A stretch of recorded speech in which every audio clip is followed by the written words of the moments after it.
What's going on here?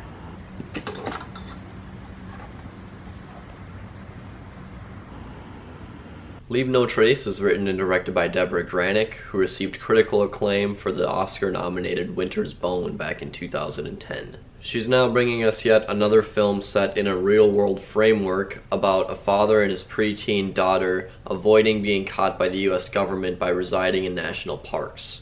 I was really looking forward to this film because I didn't really know what it was about. I'd only seen the poster, and the poster gave off a very mysterious and serene vibe, so I wasn't really sure what the direction of this story would be and how these characters that the movie would be focusing on knew each other. I've also liked Ben Foster's work in the past. He plays the role of a father in this film, and I was also interested to see a relatively new actress hit the scene in Thomasin McKenzie, who plays the daughter in this film. Now, after taking some time sitting on and reflecting upon this film, I think I've come to the conclusion that I don't really like it all that much. And that's disappointing for me to say because I had pretty high expectations for this film. Now, don't get me wrong, there were things that I definitely liked about this movie. The performances are incredibly nuanced and very realistic, and the father-daughter relationship is always believable and is the best part of the entire movie. The most rewarding thing about this film is definitely watching Thomasin McKenzie's character grow and change throughout.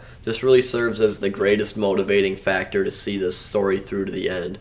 Also, the tone is really consistent, and it's the kind of film that lets you sit and ponder on things and really takes its time in telling its story. The cinematography is also just gorgeous. The nature scenes are splendid and give off a very magical feeling. Where this film hinders my enjoyment is in the pacing and in the father character.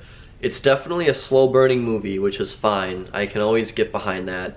But I personally never felt fully emotionally invested in the story. As for Ben Foster's character, to me, he just comes off as kind of an irresponsible asshole. The daughter evolves and changes as she learns things about her past and her present that help form her character, while her dad just kind of remains as this self-centered person throughout the entire film. And honestly, that's not very enjoyable to watch. If I would have felt a stronger emotional resonance with these characters and their plight, I would have definitely been more engaged.